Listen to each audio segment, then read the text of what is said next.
الحمم والوفاء هم الرجال الأكابر حمحم الشرفاء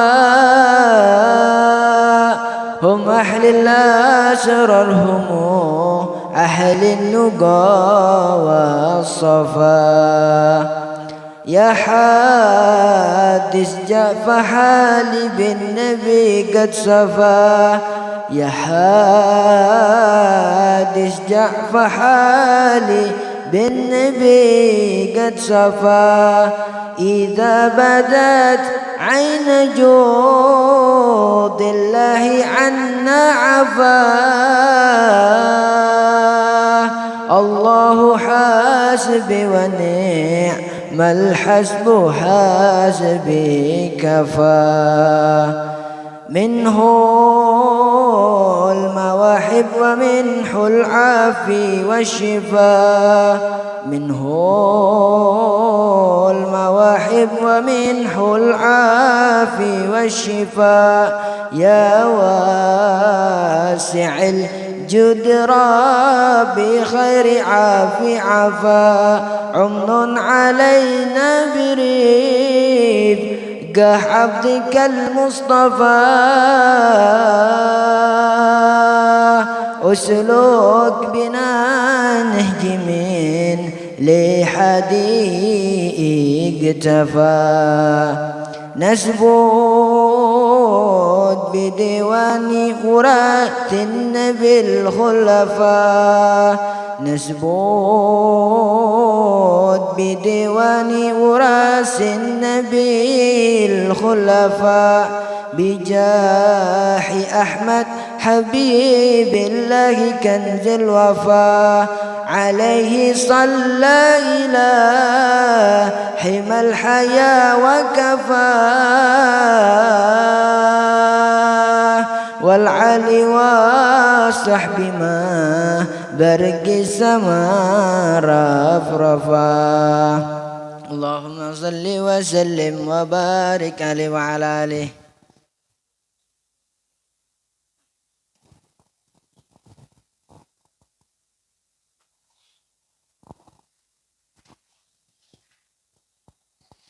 الفاتحة رسول الله محمد صلى الله عليه وسلم كافة الأنبياء والمرسلين وأولياء الشهداء والصالحين والدين الحاضرين من شيخنا أجمعين. الفاتحة الله يفتح على فتوح العارفين ويفقهنا في الدين ويرزقنا كمال الإحلاث واليقين ثم إلى روح العلماء والعاملين وأولياء الصالحين والدين الحاضرين من شيخنا أجمعين. الله يقبل من الجميع ويعفو عن الجميع ويسهل عن الجميع في الدين والدين والآخرة كما أسلفنا صالح وإلى حضرة النبي محمد صلى الله عليه وسلم. الفاتحة.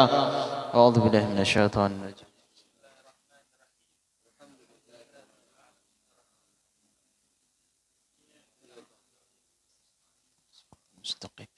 صراط الذين أنعمت عليهم غير المغضوب عليهم ولا الضالين آمين. بسم الله الرحمن الرحيم. السلام عليكم ورحمة الله وبركاته. الحمد لله على نعمة الإسلام وكفى بها من نعمة تكرم علينا بكم بنعمه لا تقصى. أسأله تبارك الله تعالى يصرف عنا كل غمة وأن يحفظنا من كل نقمة وأصلي وأسلم على هذه النبي الأمة سيد المرسلين وخاتم النبيين وصاحب المعجزات والحجج القطيعة والبراهين والتابعين ومن تبعهم بإحسان إلى يوم الدين. فلربي كل حمد جل أن يحصره العاد إذ حبانا بالوجود المصطفى هادي محمد. أما بعد. Pertama dan paling utama, marilah kita haturkan dasa puja beserta puji syukur kita kepada Allah Subhanahu wa taala berkat limpahan taufik, hidayah, inayah, ridha wal hidayah. Pada malam hari ini kita masih diberikan kesempatan oleh Allah Subhanahu wa taala duduk bersama-sama di dalam ruangan majlis. Insyaallah duduknya kita diberikan rahmat oleh Allah Subhanahu wa taala, diberikan hidayah dan taufik oleh Allah Subhanahu wa taala dan dimudahkan di dalam pemahaman agamanya Allah. Amin ya rabbal alamin. Salawat beriring salam tidak henti-hentinya kita sampaikan buat junjungan Nabi agung kita, basyaran lakal basyar, hakikatnya seperti manusia akan tetapi tidak seperti manusia biasa. Siapa lagi kalau bukan sayyidina wa habibina wa syafi'ina wa qurrata a'yunina Muhammadin sallallahu alaihi wasallam. Allahumma salli wa sallim ala sayyidina Muhammadin wa ala alihi wa sahbihi ajma'in. Ahibba'il kiram, menyambung fasal yang sudah lewat di dalam kitab Nilur Raja Bisyarah Safinatin Najah, pembahasan tentang syurut ijza'il hajar, syarat-syarat yang mencukupi ketika kita istinja menggunakan batu.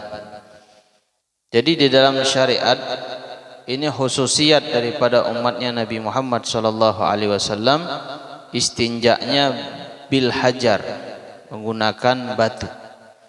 Tapi kalau syariat-syariat qadimah yang terdahulu dari zaman Nabi Allah Adam sampai zaman Nabi Allah Isa alaihi salam, mereka istinjanya menggunakan air.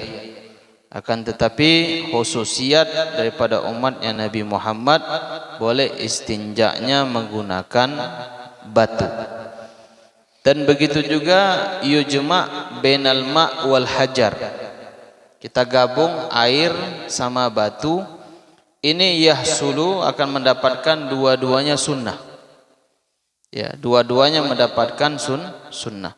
Karena wasail, perantara untuk membersihkan najasah itu diantaranya pakai batu dan pakai air. Jadi timbul pertanyaan, apakah wajib, hukumnya apa? Apakah wajib atau sunnah kita istinja? Hukumnya wajib atau sunnah? Hukum istinja ketika sesuatu yang keluar dari jalur depan ataupun jalur belakang, ini hukumnya adalah wajib. Seandainya contoh misal yang keluar tadi jalur depan tapi bukan air kencing, tapi yang keluarnya adalah darah misal, orang kencingnya darah, apakah wajib dia istinja atau sunnah? Istinjanya cuman sunnah, bukan wajib. Yang wajib itu ketika sesuatu keluar najis, ya, al-mulawith, itu maka dikatakan istinja. Kalau keluarnya selain daripada itu maka tidak dikatakan istinja, cuman membasuh, membersihkan sesuatu yang najis seperti darah atau sejenisnya. Misal contoh, selain darah misalnya ada orang kencing batu. Kencing batu itu biasanya didahului air atau langsung batunya yang jatuh. Ya, ada karena saking besarnya batu tersebut keluar dari jalur depan, sakit batu yang keluar. Apakah wajib kita membasuh bekas daripada batu yang keluar atau tidak? Apakah dikatakan kita istinja atau tidak? Nah, dikatakan istinja sesuatu yang najis keluar. Kalau batu yang keluar itu dia tidak najis, cuman mutanajis. Sama seperti buang air besar. Kita buang air besar, mau dia bentuknya apa, ketika dia keluar tetap hukumnya najis. Tapi ada jalur tersebut dia tidak berbentuk ain, benda, tetapi yang keluar adalah angin, kentut. Bisa ketika kita kentut, apakah diwajibkan atau sunnah atau tidak? Nah, kalau kotoran yang keluar hukumnya kita istinja wajib. Kalau kentut, apakah disunnahkan ataukah hukumnya makruh ketika kita istinja gara-gara kentut? Nah, gara-gara kentut hukum istinjanya makruh. Sebentar kentut ke hamam, cebok. Kentut lagi, cebok lagi, repot. Nah, tapi alhamdulillah kentut itu tidak termasuk keluar dari dua jalur, salah satu jalur, tapi dia tidak najis ketika keluar. Kalau najis repot, kita kentut celana ganti lagi, kentut sarung ganti. Iya. Alhamdulillah ya, biarpun berbentuk angin dia tidak najis. Tapi kadang-kadang kalau orang kentut sembarangan, orang yang dibilang najis. Najis inti gitu. Kentut sembarangan. Ya, padahal kentutnya tidak najis. Nah, maka dalam syariat istinja disebabkan karena kentut, ini hukumnya adalah makruh. Ya sudah, kentut be, jangan istinja lagi. Kalau kentut terus, istinja terus. Alhamdulillah ya, dalam syariatnya Nabi kita Muhammad SAW digabungkan antara batu dan air. Yang mana didahulukan, air dulu atau batu setelah itu air. Nah, sunnahnya mendahulukan hajar dulu batu. Setelah batu baru istinjanya pakai air. Kalau dibalik tidak dapat dia kesunahan istinja menggunakan batu, karena air itu dia ngangkat semuanya, seluruhnya diangkat. Kalau najisnya diangkat, setelah itu atharnya juga terangkat, semuanya tidak ada lagi. Apa yang mau diangkat pakai batu? Nah, maka dianjurkan, disunahkan oleh Nabi mendahulukan batu baru pakai air. Ada yang pernah praktek? Belum? Nah, belum dapat sunnah ini. Al-Fakir dulu awal waktu di Tarim, di Hadramut, kebetulan ziarah. Pas ziarah ini sibuk, ada yang mau buang air kecil. Pergi ke pinggir gunung, terpaksa lah kencing di sela-sela gunung tadi. Kebetulan alhamdulillah di gunung itu kan banyak batu-batu kecil. Batu-batu kecil kita ambil 3 batu. Atau 1 batu tapi dia ada seginya. Ya, ada 3 sisi. Kalau pakai batu giling bisa tak kira-kira? Nah, tapi dengan syarat batu gilingnya belum dipakai. Tapi bagaimana hukumnya? Kita istinja menggunakan batu giling yang biasa dibuat untuk ngulek sambal. Apakah muhtaram atau tidak? Muhtaram. Jadi sesuatu yang muhtaram itu tidak boleh dipakai untuk istinja. Tapi kalau mau cubo-cubo tidak apa-apa. Habis sudah istinja dibersihkan lagi, disucikan lagi, dijemur, ya boleh dipakai.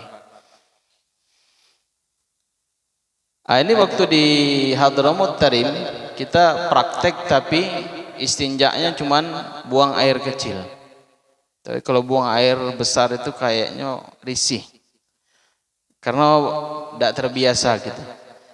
Kalau sudah terbiasa, cuman alhamdulillah nanti dipraktek kapan kondisinya, nanti kapan-kapan.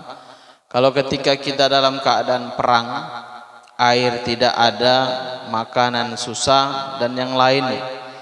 Jadi kalau kita mau buang hajat, mau apa, enak.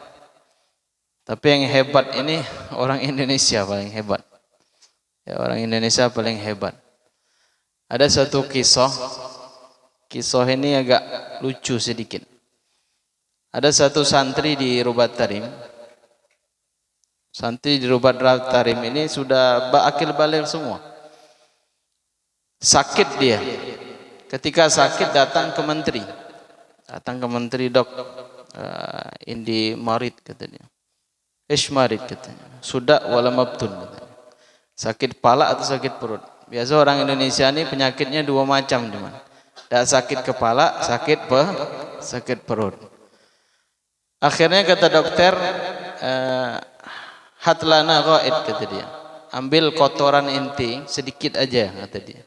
Inti bawa ke sini. Ini santri Masya Allah, bukannya sedikit yang diambilnya, ya untuk dimasukkan ke ke labor lab ya. Akhirnya 1 kantong dibawa. Hada dok katanya, khud lak katanya. Ambil untuk ente kata dia. Ente maghrum ente kata dia. Gila ente kata dia. Ngapa banyak kayak gini ente bawa kata dia. Anak butuh sedikit kata dia. Masya Allah. Ini santri ini dia tahu disuruh bawa sedikit, tapi 1 kantong dibawa sama dia. Masya Allah. Sampai marah itu menteri itu. Sudahlah kuliah. Jadi ketika kita istinja boleh pakai air, boleh pakai batu. Kalau kita pengen menggabungkan dua sunnah ini, dahulukanlah batu, setelah itu baru pakai air. Boleh batunya 3 macam. Kita ambil batu 3, 1, 2, 3 kita kumpulin, pegang. Jadi sebelum kita buang hajat, kita bawa dulu batunya, wasail perantara untuk mengangkat daripada najis tersebut. 3 batu atau 1 batu, jadi pojokannya ada 3. Cuman kalau batu ini pojokan 3 itu agak repot. Kadang kita pegang yang ujungnya kena ke jari. Tapi lebih hati-hatinya kita cari 3 batu. Kalau 1 batu ada 3 pojokan boleh. Ya diperbolehkan syariat, diperbolehkan. Atau lebih aman 1. Caranya bagaimana? Kita praktekin caranya. Misalnya ini kalau kencing, ini kalau kita kencing sama biasa kalau kencing pasti buang hajat kan? Berarti batunya berapa? Untuk yang depan 3, untuk yang belakang 3, 6 batunya. Kalau misalnya kurang, karena kemarin pernah praktek pakai batu 6 batu kurang kayaknya, sudah bawa 10 batu boleh, atau bawa 20 batu juga boleh, atau bawa sekarung juga boleh. Jadi kalau zaman-zaman dulu itu para santri atau para orang yang mau buang hajat itu ada khusus batu yang disediakan di dalam kamar mandi. Kalau kamar mandi kita kan air, kalau di sana kadang-kadang batu. Jadi 3 untuk jalur depan, 3 untuk jalur belakang. Kita anggap saja ini kita anggap batu. Ini 1. Nyari batu lama gitu.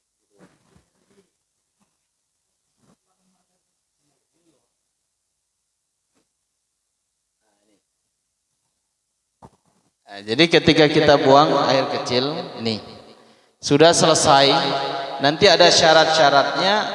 Cukup kita menggunakan batu, ada 8 syarat. Kalau salah satu daripada syarat ini tidak terpenuhi, maka dia harus ta'ayyanul ma', wajib harus menggunakan air. Ini kalau dia praktek pakai batu, kalau syaratnya kurang harus menggunakan air. Ini misal contoh, sudah selesai, dari mana dia ngambilnya? Ini helmnya misalnya. Ini helmnya. Kalau dalam fikih ini tidak ada kata malu, itu tidak boleh. Ini karena praktek ya. Ini helmnya. Dari mana? Dari atas ke bawah atau dari bawah ke atas? Dari bawah ke atas. Dia biasa kalau dari atas ke bawah, air yang tersisa tersebut dia ke bawah. Ini yang membatalkan tidak cukup menggunakan pakai batu. Di antaranya syarat, tidak boleh yang takila berpindah.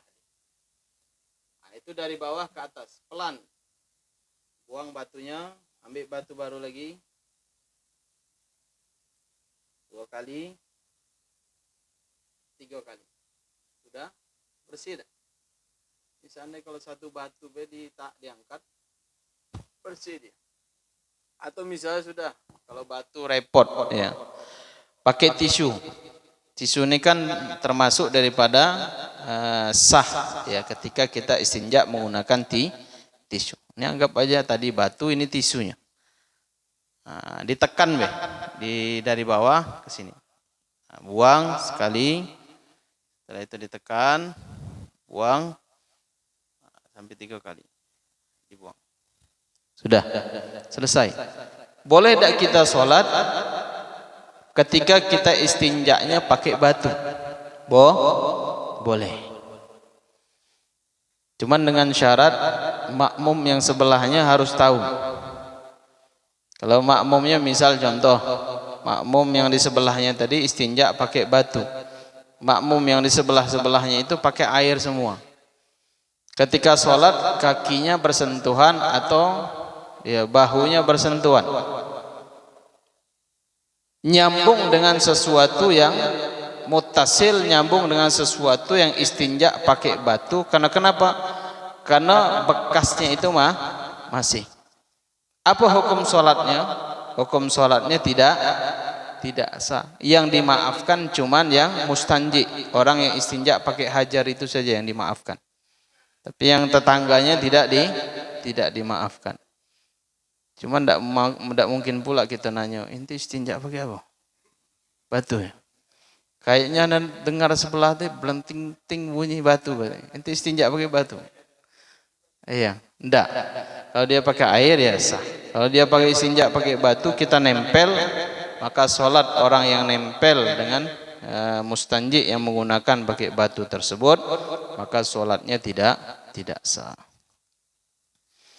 Nah, itu jalur depan. Kalau jalur belakang, ini misal contoh, ini anus. Nah, ini anus. Dari mana? Dari sebelah kanan, kiri, atau tengah? Kira-kira. Dari sebelah mana? Dari sebelah kiri. Nah, gini. Satu dibuang. Setelah itu baru di sini lagi. Nah, ini dibuang. Baru yang terakhir tengah. Nah, jadi nyari batunya agak besar dikit. Kalau batunya kecil, takut tangan nanti kena kotoran. Repot. Ini kan pembahasannya ketika air tidak ada. Ya, sudah tengah, baru tengah. Sudah selesai. Nah, itu biasanya athar bekasnya masih ada. Ainnya terangkat tapi atharnya masih ada. Nah, jadi ala kulli hal ini diperbolehkan oleh syariat. Ya, di dalam syariatnya Nabi kita Muhammad sallallahu alaihi wasallam sudah kita praktek jalur depan dan belakang, itu sudah kita praktek, tetapi harus melalui proses 8 syarat. Syarat yang pertama, an yakuna bi thalathati ahjarin. Syaratnya harus 3 batu. Nah, 3 batu kita kumpulin, sudah kumpul baru masuk ke kamar mandi. Jangan kaget terbalik, dia buang hajat dulu baru nyari batu. Tidak sah ini. Istinjaknya pakai batu tidak sah. Dia harus bawa batu dulu baru masuk. Bukan syaratnya ketika istinja harus menyediakan batu dulu, tidak. Bukan syaratnya harus menyediakan batu, tidak. Ya, syaratnya kenapa? Ketika dia buang hajat keluar dari kamar mandi, ya otomatis najisnya belepotan. Ya, keluar dari jalurnya. Kalau keluar dari jalurnya maka dia harus menggunakan air.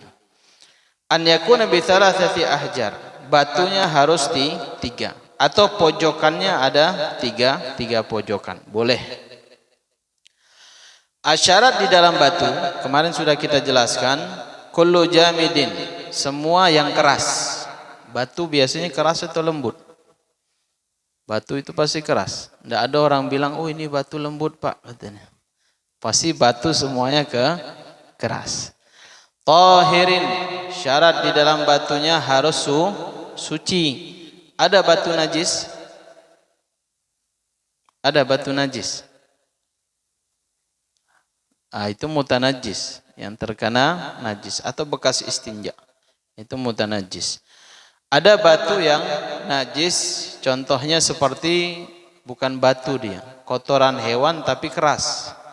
Maka kalau unta di Arab sana, itu saking panasnya, kita tidak bisa membedakan antara batu sama kotoran unta. Kotoran hewan di sana sebentar kerasnya, naudzubillah min dzalik. Nah, jadi kita harus bedakan antara batu dengan sesuatu yang kotoran atau yang najis. Syarat di dalam batu juga qali, dia harus bisa mengangkat kotoran. Ada batu yang tidak bisa mengangkat kotoran, seperti batu apa? Ya, batu cincin atau batu kerikil. Batu kerikil itu licin dia, tidak mengangkat kotoran. Batu kali ngangkat. Kalau batu kali, batu gunung dia ngangkat kotoran. Atau batu bata. Batu bata itu ketika ente polesin dia yang lengket. Ya, bukan dia ngangkat, dia yang lengket. Atau sejenisnya genteng. Genteng yang pecah, inti buat kecil-kecil batunya, akhir pas ngangkat lepas-lepas dia. Atau bekas coran, bekas coran lantai atau dinding, itu kan biasanya bekas semen itu, memang bukan asalnya batu. Dia semen karena keras. Ketika dia nempel ke kotoran, lengket dia. Itu tidak mencukupin untuk dibuat istinja ya. Dibuat istinja tidak cukup. Ghairi muhtaramin, dengan syarat batunya tadi bukan batu muhtaram. Apa itu batu muhtaram? Atau sesuatu yang dimuliakan oleh syariat. Atau naudzubillah min dzalik, misalnya istinja pakai hajar aswad misalnya. Muhtaram itu yang dimuliakan. Tidak boleh, hukumnya haram. Atau misalnya sesuatu yang muhtaram, mik contohnya. Mik ini dibuat untuk ngaji. Untuk ngaji, untuk qasidah, untuk baca maulid. Tiba-tiba ada yang minjam bawa kamar mandi dibuat istinja. Ya, ini muhtaram termasuk. Atau kopiahnya. Nyari kain ndak hati ini, kopiah ini bila buat istinja, kaget balik cuci. Tetap sesuatu yang muhtaram tidak boleh dibuat istinja. Atau pakaiannya atau sorbannya, salnya ini dibuat istinja, tidak boleh. Misalnya ada duit misalnya. Di kantong kita ada duit 50.000 atau 2.000 misalnya dibuat istinja. Sah tak? Ngangkat tak kotoran dia? Ngangkat. Ya, ngangkat. Ya. Duit muhtaram. Muhtaram. Iya, duit muhtaram. Tapi kalau kita bersihkan belanja pasti diterima orang. Muhtaram seperti makulat, makanan.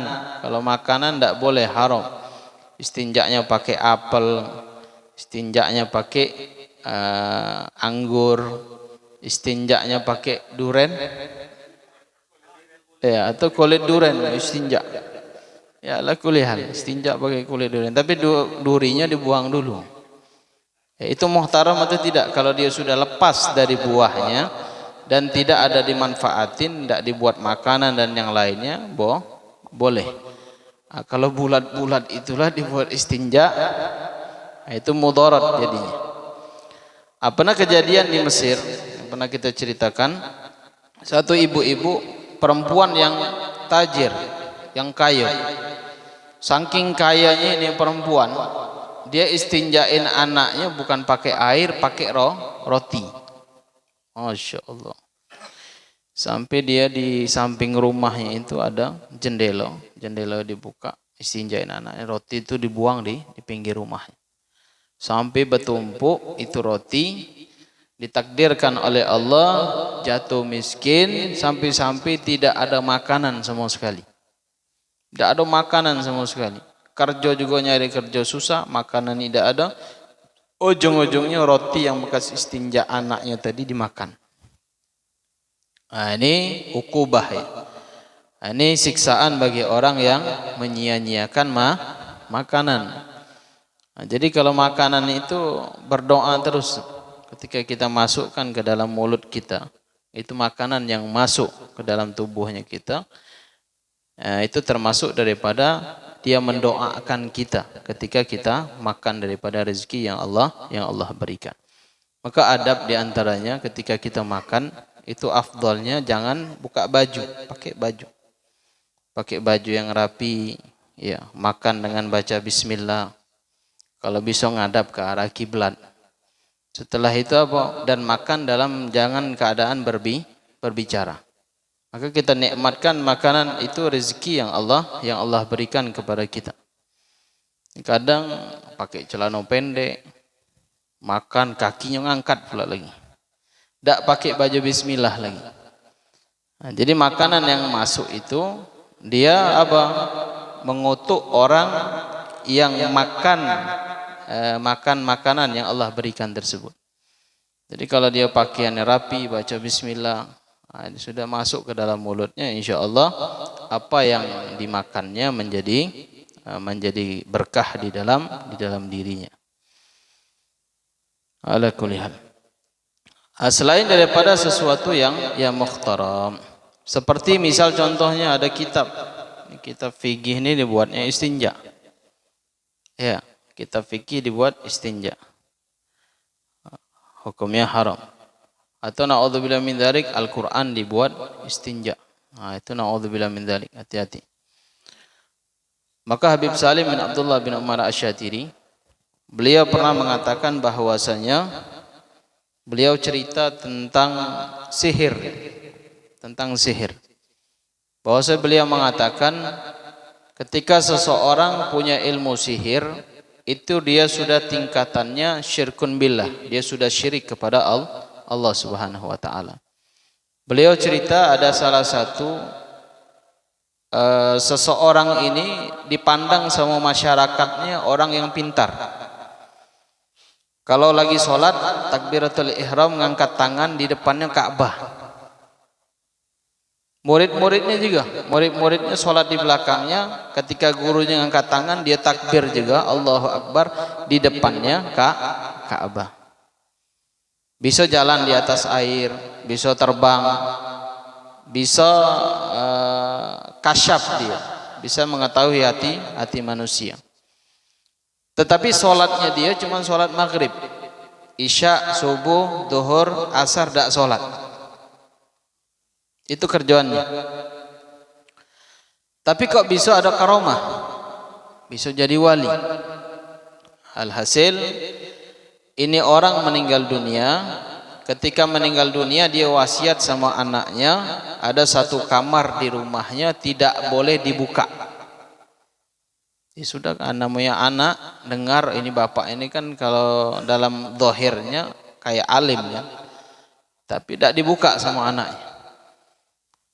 Sekian bulan, masuk bulan berapa tahun, akhirnya anaknya tadi penasaran, kenapa kok tidak boleh dibuka? Biasa kalau orang soleh ini apa athar bekas pakaian apa itu semuanya orang tabarukan. Tapi ini bapak tidak boleh satu kamar ini. Pas dibuka kamar tadi, di sapiteng itu, di kloset duduk itu, di tengahnya itu ada Al-Quran. Jadi bapaknya ini konon kabarnya, karena dia sudah syirik kepada Allah, maka sihirnya tadi bisa menipu mata manusia. Jadi kalau dia pengen sholatnya tadi takbir depannya Ka'bah, dia masuk ke WC dulu sebelumnya. Diduduknya Al-Quran, sudah duduk Al-Quran baru dia keluar tanpa wudhu dia sholat. Jadi muridnya tadi langsung nengok Ka'bah, padahal itu bukan Ka'bah. Nah, jadi ala kulli hal, sihir itu tingkatannya di situ. Di antaranya adalah orang yang sudah menyekutukan Allah Subhanahu wa taala. Begitu juga istinja menggunakan Al-Quran, kitab-kitab yang diagukan, Taurat, Zabur, dan yang lainnya, itu dibuat istinja tidak boleh. Kalau misalnya ada kitab Zabur misalnya, atau kitab Injil yang sekarang, boleh tidak buat istinja? Atau Injil Barnabas misalnya. Apa lagi? Ya kitab-kitab itu, boleh tidak buat istinja? Sama, namanya intinya kitab yang diturunkan oleh Allah sebelum adanya Nabi kita Muhammad sallallahu alaihi wasallam. Ihtiyaton, hati-hati jangan dibuat istinja. Karena kenapa? Mungkin salah satu kalimat di dalamnya ada kalamullah di dalamnya. Ghairu muhtaram fala yujzi'un najisu, maka tidak cukup ketika dia istinja menggunakan batu dengan sesuatu yang najis. Yang najis ini Masya Allah, kalau unta itu di Arab ketika keluar palingan 5 menit 10 menit keras, na'udzubillah. Sama kayak di Rubat Tarim itu ada roti, rotinya panjang segini, jadi rotinya ujung sama ujungnya ini dipotong, tidak mungkin langsung dimakan, keras dia. Dipotong, dibuang, biasa jarang dimakan. Jadi ada satu santri dari Aceh. Santri ini diambil sama dia, dimasukkan dalam dalam gelok. Dikumpulin sampai penuh. Dibawa ke kamarnya. Kalau santri kita Indonesia ndak gengsi dia. Kecuali orang Aceh satu itu, orang Indonesia Aceh itu yang ndak gengsi. Sudah dikumpulinnya, malam dia buat teh, roti yang ujungnya itu keras dicelupnya di dalam teh jadi lembut. Ya. Yang buang ujung roti itu malamnya nyari santri itu. Mana roti tadi yang inti kumpulin? Akhirnya ngambil ujungnya habis dimakan. Awalnya dibuang, mubadzir. Nah, tapi karena santri ini ya dibuatnya teh, jadi akhirnya roti tadi habis. Nah, jadi sesuatu yang muhtaram atau sesuatu yang najis tidak boleh digunakan untuk istinja. Wala ghairul qali lil mulusatihi wa rakhawatihi mathalan. Wala muhtaramun ka kutub ilmi syar'i wa alatihi wal mat'um. Begitu juga ilmu syar'i wa alatihi. Ilmu syar'i diantaranya adalah Al-Quran, hadis. Dan begitu juga alatnya, ilmu nahu dan ilmu sorof. Lagi di kamar mandi, ini anak bawa kitab sorof ini. Dak hati air ini mau istinja, boleh dak kitab sorof? Dak, tidak boleh. Nah, itu termasuk daripada sesuatu yang muhtaram. Yang kedua, an yunkiyal mahal muradu bi mahal huna as-safha wa hasyafah. Bersih daripada kotoran yang keluar. Misalnya kalau kita buang hajat, kencing misalnya, taruhlah kencing. Kadang kalau kencing, kalau bahasa kita itu kencingnya tidak lurus, ya kan? Kadang mencar-mencar. Kalau kencingnya mencar-mencar, ya, nah itu tidak boleh dia menggunakan batu. Dia harus ta'ayyanul ma', harus menggunakan air. Wa hasyafa wa safha itu bagian pantatnya. Ya, ketika dia buang hajat kan nyangkung, duduk. Nah, ketika selesai itu tidak boleh dia berdiri. Kalau dia berdiri sudah belepotan. Itu keluar dari batas anusnya ini, tidak boleh dia istinja pakai batu lagi. Dia harus menggunakan air. Safha itu bagian belakang, hasyafah itu adalah kepala kemaluan. Dia tidak boleh lewat airnya. Atsalis, syarat yang ketiga, an la yajifan najasu. Syarat yang ketiga, boleh kita menggunakan batu itu dengan syarat najis yang keluar itu belum kering. Kalau najisnya kering, kayak mana mau ngangkatnya? Repot. Kalau dia masih berbentuk air atau dia masih basah-basah, maka dia bisa diangkat. Kalau dia sudah kering, tidak bisa diangkat najisnya. Nah, maka dia ta'ayyanul ma', harus menggunakan air. Wa an la yantaqilla. Syarat yang keberapa? Keempat. Wa an la yantaqilla, dan dia tidak boleh berpindah. Misalnya keluar air kencingnya, keluar. Kencingnya keluar, akhirnya larinya ke kepalanya atau ke batangnya. Nah, ini tidak sah dia menggunakan batu. Kalau dia kencingnya, kalau kita pakai batu itu kencingnya pelan-pelan, santai kencingnya. Jangan kalau dia dikeluarin cepat, dia nyebar-nyebar kemana-mana. Nah, mercik kemana-mana, maka dia wajib menggunakan air. Tidak sah lagi menggunakan batu. Sama kayak kalau buang hajat besar itu. Kalau untuk orang yang sakit perut misalnya, kalau bahasanya buat cirit-birit. Ya, cirit-birit, prot, gitu dia. Nah, itu tidak boleh pakai batu, harus pakai air. Ya, karena dia sudah berpencar kemana-mana. Karena syarat di dalam cukup menggunakan batu, an la yantaqillah. Dia tidak boleh berpindah. Dia tempat keluarnya di lubang itulah. Tidak boleh keluar dari jalurnya. Kalau keluar dari jalurnya, lewat dari kepala atau ke batangnya, atau sudah pelepotan di antara pahanya atau pantatnya, ini tidak boleh menggunakan batu, dia harus menggunakan air.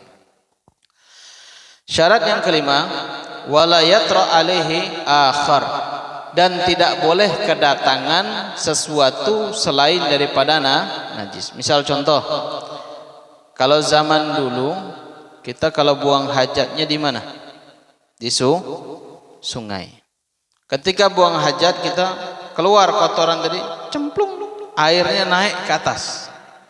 Kena pahanya kita.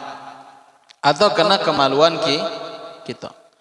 Itu tidak sah lagi kita menggunakan batu. Dia harus pakai air. Kalau zaman dulu ya banyak. Dia buang hajat di situ, dia ngambil air di situ, istinjaknya di situ. Contoh misal zaman sekarang, kebetulan kita masuk kamar mandi, ya air tidak ada. Sudah itu batu nyari susah. Ya, batu nyari susah. Atau bisa ada tisu misalnya. Tisu ini termasuk ya bisa mengangkat dari najis tadi, boleh bawa tisu. Itu antisipasinya pakai tisu. Boleh. Maka tisu ya disediakan kamar mandi boleh. Tapi kadang kalau kita orang Indonesia pakai tisunya agak risih, agak susah. Sudah tisu ini kita masuk, anggap tisu ini batu, karena dia syarat-syaratnya memenuhi syarat di dalam istinja menggunakan batu tisu. Tapi jangan tisu yang lainnya. Ada tisu yang warna-warni itu, ada yang kuning, merah. Kalau acara tasyakuran tuh biasa ada. Kadang kita minyak di mulut, kalau kita tarik situ lepas dia. Kalau ini lepas tak? Tidak.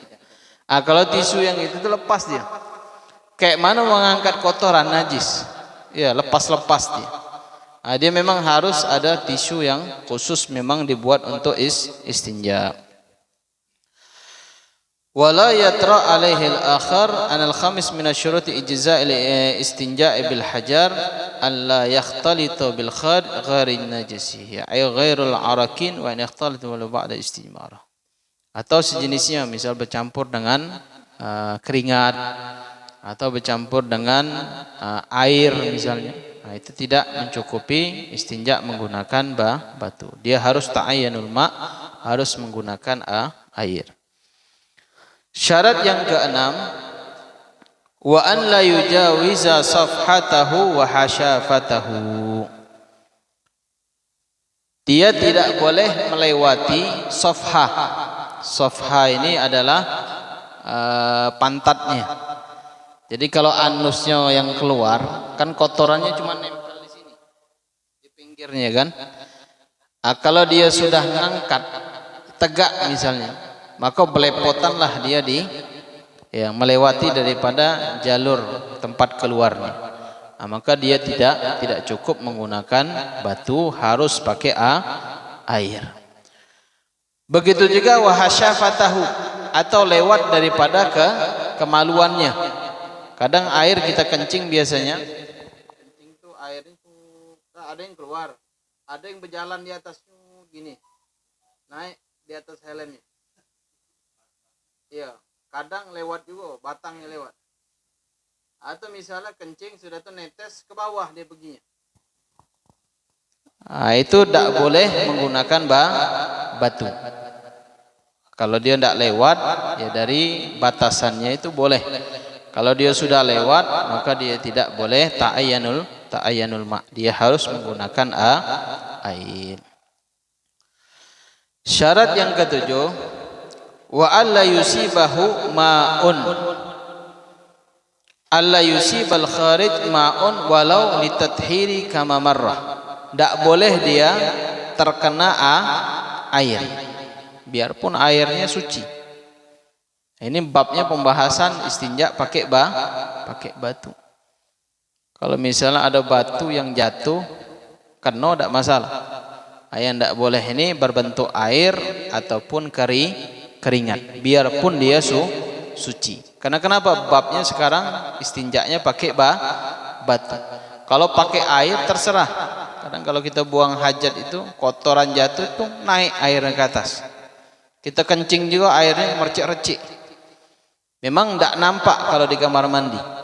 Kamar mandi itu kita buang hajat tidak nampak.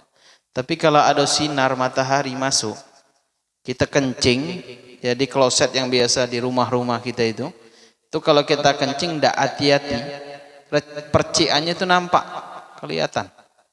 Jangankan percikannya kelihatan, asap yang keluar dari air kencing itu naik ke atas, nampak.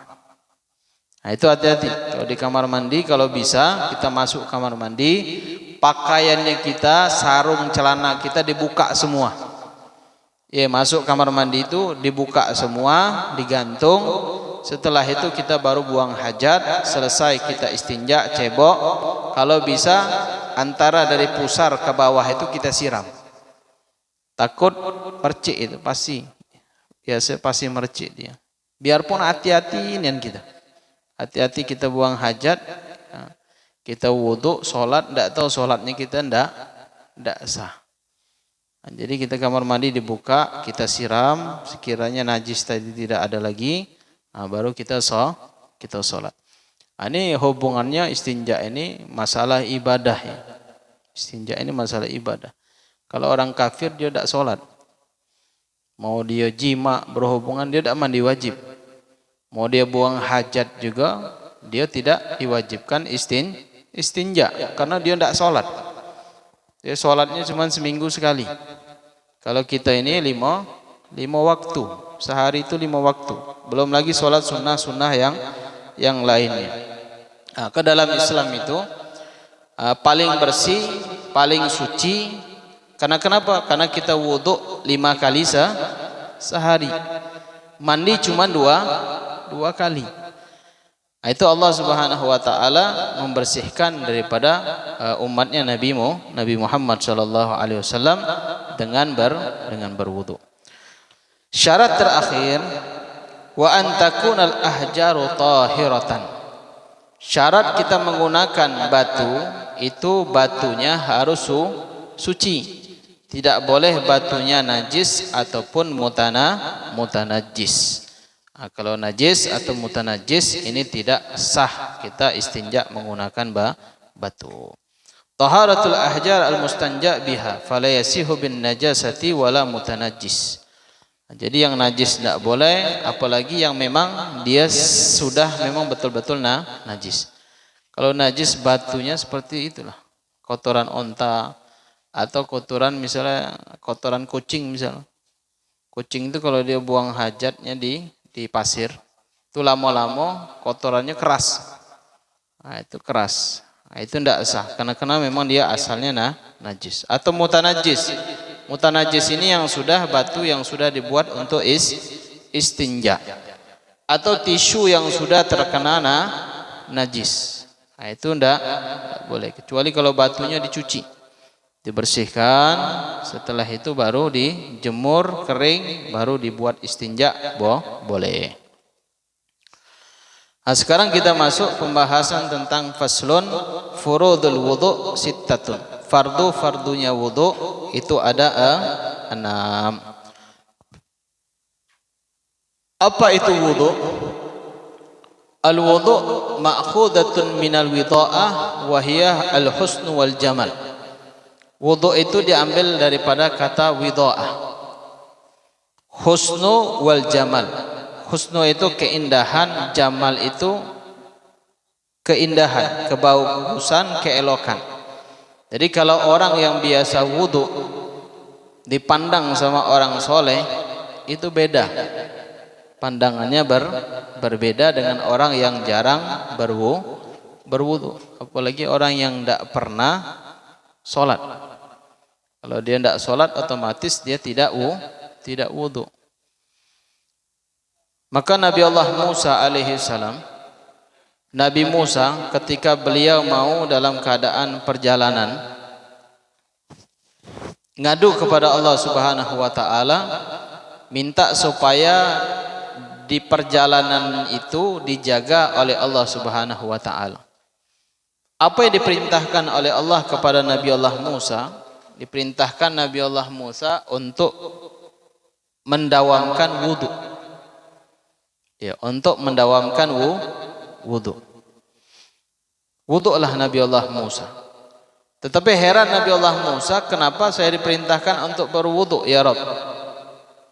Apa kata Allah Subhanahu wa taala? Ya Musa, wudu inilah yang akan menjagamu. Jadi ketika engkau tidak berwudu, la talummunna ila nafsak, maka jangan engkau mengeluhkan kepadaku, kata Allah, ketika terjadi sesuatu kepadamu.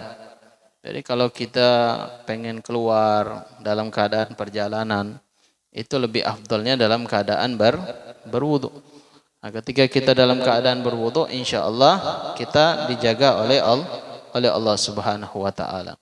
Innallaha yuhibbut tawwabin wa yuhibbul muttatahhirin. Allah itu cinta kepada orang yang bertobat dan cinta kepada orang yang bersuci, mensucikan diri dari zahir ataupun batin. Nah, ini di dalam syariat adalah mensucikan diri kita dari segi zahirnya. Jadi dari segi zahir ini, pandangan seseorang ya melihat orang yang sering berwudu itu berbeda. Dan begitu juga ketika kita mendawamkan wudu sebelum tidur. Ini dalam riwayat disebutkan, barang siapa yang mendawamkan wudu sebelum tidurnya, ketika dia sakratul maut, mau dicabut ruhnya oleh Allah Subhanahu wa taala, ia tawalla alaihi, yang membantu di dalam pencabutan roh tersebut, di sampingnya ada Nabi Muhammad sallallahu alaihi wasallam. Senang enggak kalau ada Nabi di samping kita? Roh mau dicabut, sesakit apapun roh tadi mau dicabut, ya. Ketika mandang wajahnya Nabi Muhammad itu tidak ada apa-apanya, tidak terasa sama sekali. Maka salafun saleh, orang-orang soleh itu para aulia itu mereka enak, matinya mereka itu seperti istirahatnya. Sama kayak kita kerja capek, terik matahari, panas, aus, dahaga dan yang lainnya. Ketika kita dapat bantal, sudah itu di tempat itu AC, kita tidur pasti nyenyak. Sama seperti orang wudu dalam keadaan bersuci, di sampingnya ada Nabi Muhammad. Ketika kita mau sakaratul maut, rohnya kita itu seakan-akan kayak istirahat, roha. Dicabutnya enak. Ya kalau mau percaya silakan, kalau tidak boleh diamalkan. Nah, ini amalan daripada as-salafun salihin. Begitu juga di dalam wudu. Asal muasal wudu itu kok kenapa wajah dulu? Ya, wajah dulu. Kenapa wudu itu ndak dari jalur bawah? Misalnya kalau orang kentut, ya, kalau orang kentut itu biasanya dikentut, misalnya rame nih majelis, dia kentut di tengah-tengah. Malu dah? Yang malu yang mana? Pantatnya atau wajahnya? Pasti wajahnya. Ini ada qaul pendapat di dalam kitab Baijuri Ibn Qasim, disebutkan asal muasal pendapat ini mengatakan bahwasanya kenapa kok wajah kita dibasuh dulu, baru kedua tangan, baru ngusap kepala, baru basuh kedua kaki. Telinga sunnah, ya telinga itu sunnah. Yang wajib wajah, kedua tangan sampai dua siku tangan, mengusap sebagian kepala dan membasuh kedua kaki sampai dua mata kaki. Itu asal muasalnya Nabi Allah Adam alaihi salam dilarang oleh Allah Subhanahu wa taala mendekati syajarah, pohon apa namanya? Khuldi. Pohon khuldi ini dilarang oleh Allah Subhanahu wa taala untuk Nabi Allah Adam mendekati ini syajarah tersebut. Tetapi Nabi Allah Adam, karena Nabi Adam ini kan ada Siti Hawa di situ. Iya. Kadang-kadang laki-laki ini ya tergodanya sama perempuan. Ya, laki-laki tergoda sama perempuan. Nabi Allah Adam itu Abul Bashar, bapaknya manusia. Makhluk yang pertama, manusia yang diciptakan oleh Allah Subhanahu wa taala, dilarang cuma satu pohon. Di surga itu pohonnya banyak, kenikmatannya banyak. Di surga itu semuanya, mau Nabi Allah Adam mau apapun di dalam surga itu disediakan oleh Allah. Apa kurangnya? Tapi cuman satu pohon itulah yang dilarang. Maka kalau di negeri kita Indonesia itu ada hutan namanya hutan larangan. Iya, betul. Hutan larangan. Ada gunung larangan.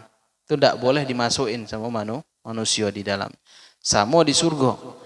Di surga itu ada larangan yang dilarang oleh Allah Subhanahu wa taala, pohon khuldi tadi.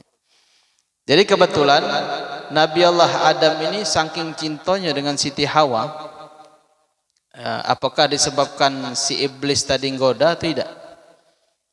Woi Adam, kata iblis, ambillah pohon tuh. Enti cinta tak sama Siti Hawa? Enti sayang tak sama Siti Hawa? Palingan sikok be pakai dimaafin Allah, kata dia. Itu pintar ya.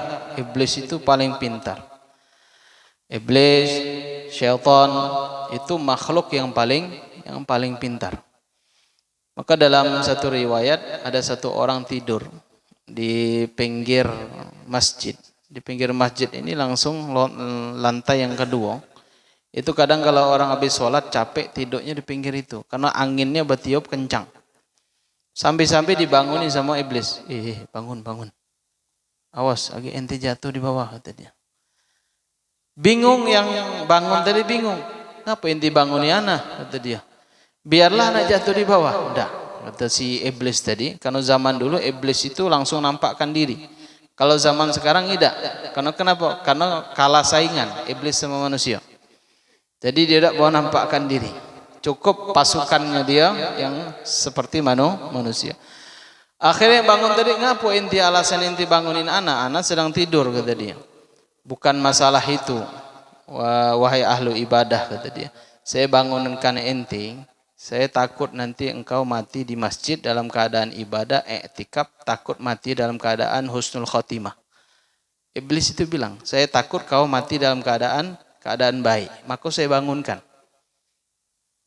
Iya, itu iblis. Karena dia tidak suka orang mati dalam keadaan baik.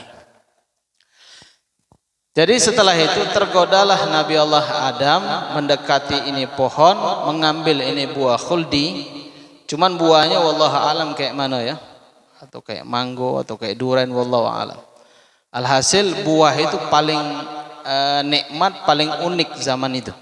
Ketika Nabi Allah Adam alaihissalam memandangnya. Diambil oleh Nabi Allah Adam. Ketika diambil sama Nabi Allah Adam, dimakan sama Nabi Allah Adam. Setelah makan baru ingat, megang kepala Nabi Allah Adam. Awal muasalnya diperintahkan wudhu, wajah dulu dibasuh. Kenapa?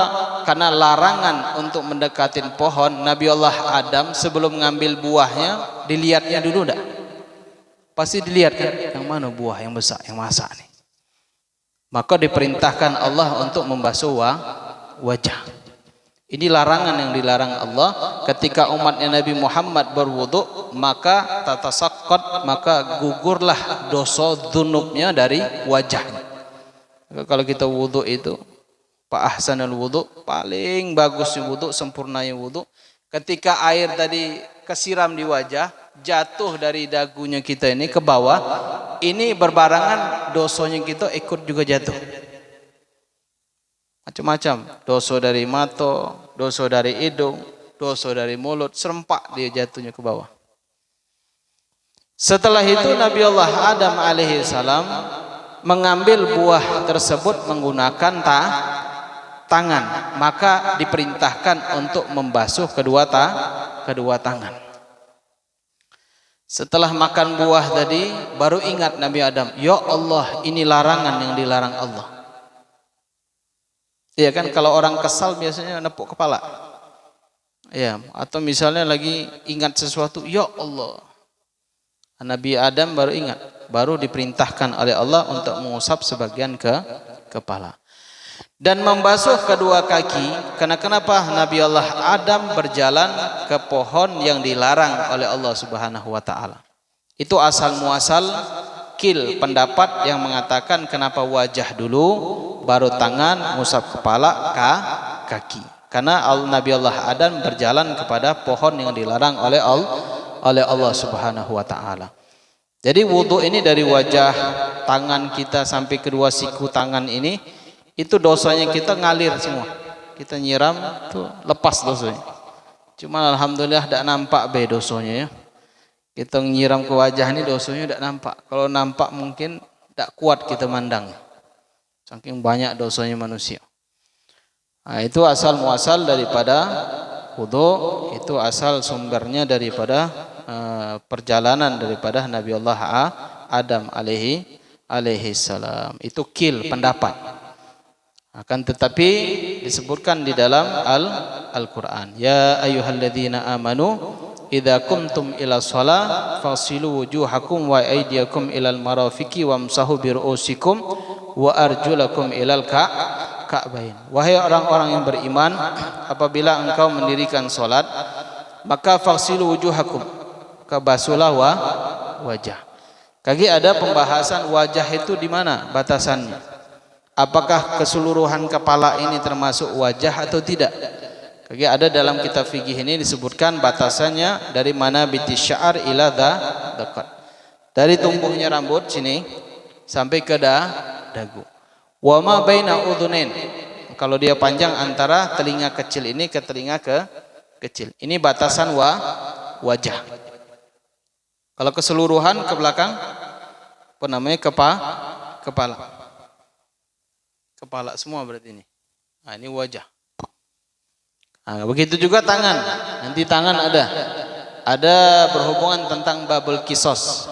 Nah, kisos yang mana dipotong. Kalau orang mencuri sampai nisabnya, tangannya dipotong. Nah, ini semuanya tangan kan? Iya. Bab kisos itu tangannya sampai sini cuma. Kalau bab wudu sampai di siku.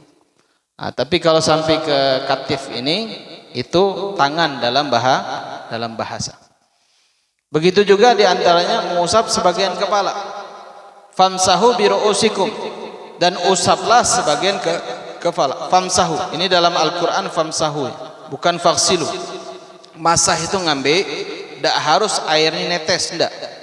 Kita ambil, misal kita buang airnya langsung diusap, cukup. Kalau misal dalam Al-Qur'an faksilu, maka kita ambil air ditaruh di sini, ngalir airnya. Nah, kalau ini famsahu, cuma diusap, sudah cukup. Wa arjulakum ilal ka'bain, begitu juga kedua kaki ya sampai ke mata kaki. Nah, ini perintah yang diperintahkan oleh Allah Subhanahu wa taala. Tetapi di situ dalam ayat suci Al-Qur'an ada waw. Faghsilu wujuhakum wa aydiyakum ilal marafiqi wamsahu bi ru'usikum wa arjulakum. Waw itu ataf ke setelahnya atau tidak? Tapi kalau dalam mazhab Imam Syafi'i, wawnya itu bukan ataf, kembalinya bukan ke setelahnya. Kalau ke setelahnya, setelah dari ngusap sebagian kepala, ngusap kaki. Itu dalam wawnya. Tapi kalau Imam Syafi'i tidak, dia kembalinya faghsilu, membasuh. Ini ala kulli hal. Ada dalam mu'tamad dalam mazhab Imam Syafi'i dibasuh, bukan diusap. Tapi dalam pembahasan tentang mashu alal khuffain, ketika menggunakan khuf itu kaos, bukan kaos apa? Sepatu yang terbuat dari kulit atau sejenisnya. Nah, itu cuma diusap. Tapi sebelumnya dia harus wudu dan sempurna. Nanti ada bab khususnya. Nah, insyaallah mudah-mudahan nanti bakal kita bahas. Nah, itu di dalam ayat suci Al-Qur'an. 4 disebutkan dalam Al-Qur'an, membasuh wajah, membasuh kedua tangan sampai dua siku tangan, setelah itu mengusap sebagian kepala, setelah itu membasuh kedua kaki sampai dua mata kaki. Duanya mana? Yang pertama adalah niat. Innamal a'malu binniyat. Itu dalam hadisnya Nabi. Setelahnya terakhir adalah tertib, ibda kama bada Allah fi. Mulailah dengan apa yang dimulai oleh Allah. Yang dimulai oleh Allah wajah, setelah itu kedua tangan sampai dua siku tangan, mengusap sebagian kepala, membasuh kedua kaki sampai dua mata kaki. Telinga hukumnya hanya sunnah.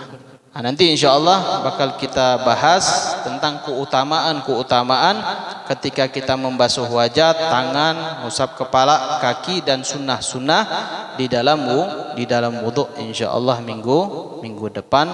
Wallahu a'lam bishawab. Sampai di sini kalau ada yang ditanyakan, fadhol.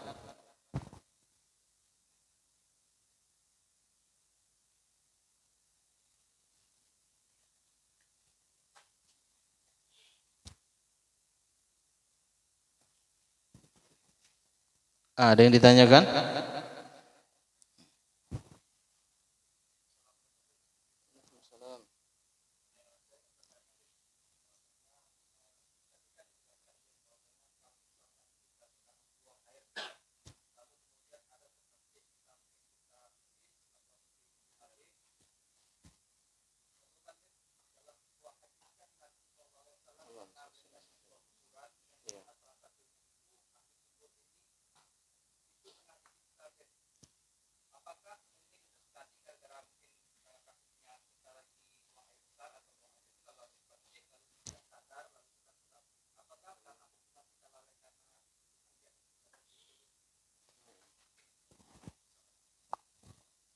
Waalaikumsalam. Ketika Nabi SAW berjalan di kuburan, Nabi melihat fara'a qabran, dua kuburan, huma yu'adzabani fi qubrihima. Mereka dua-duanya diazab di dalam kuburan. Yang satunya pertama diambil oleh Nabi SAW pelpa korma, dibelah Nabi menjadi dua belahan. Yang satunya ditaruh di atas kuburan satunya, yang satunya sebelahnya lagi ditaruh oleh Nabi.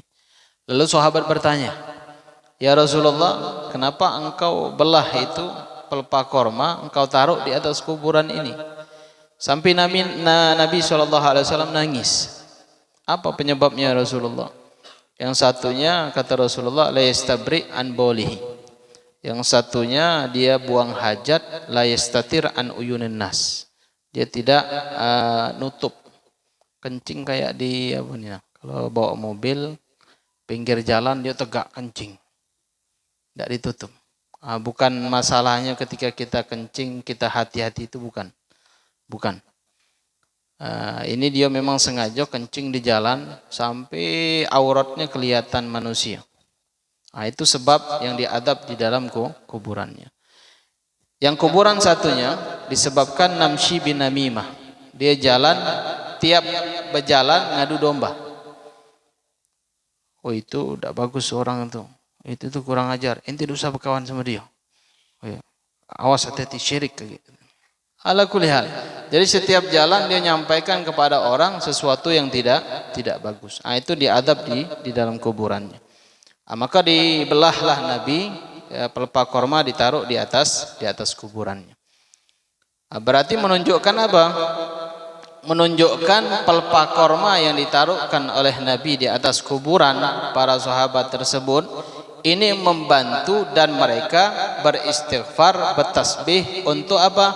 Untuk orang ahli kubur tersebut. Maka adat-adat kita biasa kan kalau ke kuburan bawa kembang. Itu kalau bisa kembangnya sama daun. Kalau kembang itu dia cepat layu. Kita petik kembang agak naik dikit, ada daunnya. Kita petik, taruh di situ. Kalau di zaman itu memang banyaknya pelpa korma. Kalau seandainya kembang-kembang banyak ditaruh sama Nabi di atas itu, di atas kuburan. Memang daerah Arab itu jarang kembang tumbuh. Banyaknya daun-daun, banyak daun. Maka di Hadramaut juga ada daun yang ditaruh di atas kuburan.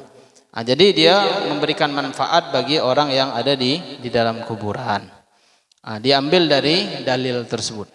Disunnahkan untuk kita membawa sesuatu yang hijau-hijau lah, daun-daunan untuk supaya dia beristighfar kepada penghuni yang ada di dalam kuburan. Percaya tak? Percaya? Ya, ini Nabi yang melakukan. Bukan ulama manapun, Nabi yang melakukan. Supaya apa? Supaya azabnya diringankan oleh Allah Subhanahu wa taala. Nah, jadi kalau masalah kita istinja, kita di kamar mandi, di kloset itu hati-hati. Kalau bisa bukalah celana, baju semua dibuka semua. Jadi kita istinjaknya tenang. Sudah selesai kita cebok, baru tegak kita siram separuh. Separuh sekiranya yang mercik-recik itu kita siram semua. Nah, selesai baru kita wudhu. Itu lebih utama dan lebih afdalnya. Kalau yakinnya mercik, wajib dilepas. Misal kadang buka celana nyangkut masih di lutut kan, lutut nyangkung kencing, tidak ditengok lagi mancurnya kemana. Nah itu kadang mercik naik ke atas kena celananya, sholat kita tidak diterima. Nah, cuman ada yang bilang, sudahlah beb, Allah itu maha tahu. Ya Allah maha tahu, syarat dalam sholat itu syaratnya harus suci, badan makan, badan makan apalagi thawb pakaian harus bersih. Nah, itu syarat sahnya di dalam kita ibadah kepada Allah Subhanahu wa taala. Ada yang ditanya lagi?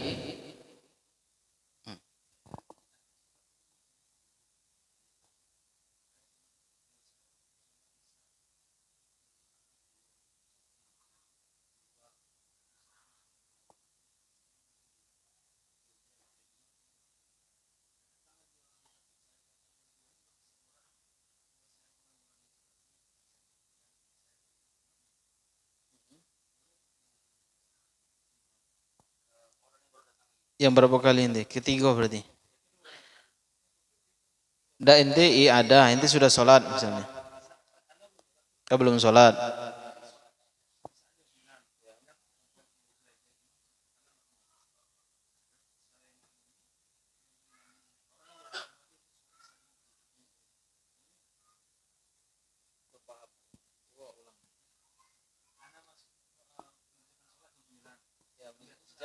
Misalnya jadi imam, ente makmum, ya.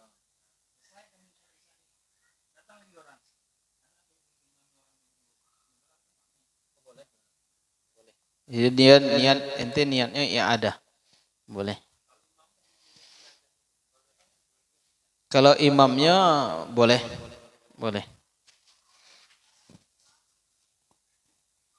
Yang tidak boleh itu dia makmum jadi imam. Nah, misalnya dia naik 1 rakaat masbuk misalnya. Ente sudah selesai, sudah itu ente niat misalnya sama orang itu. Iya. Alaikulihal. Ada yang ditanya lagi? Ane PR untuk minggu depan. Ya, kalau udah nanya kasih PR.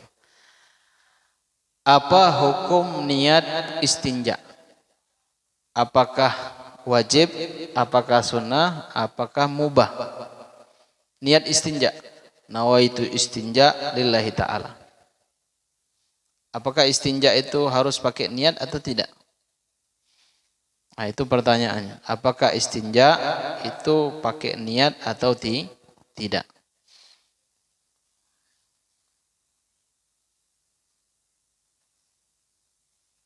خلاص والله أعلم بالصواب.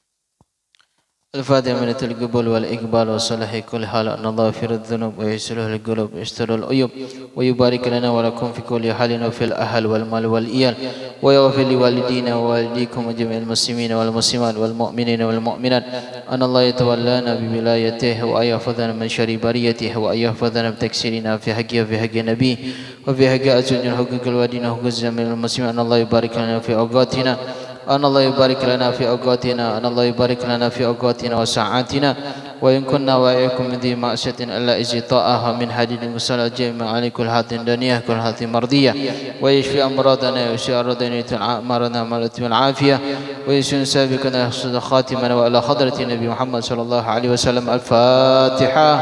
أعوذ بالله من الشيطان الرجيم. بسم الله الرحمن الرحيم. والحمد لله رب العالمين الرحمن الرحيم مالك يوم الدين إياك نعبد وإياك نستعين اهدنا الصراط المستقيم صراط الذين أنعمت عليهم غير المغضوب عليهم ولا الضالين آمين.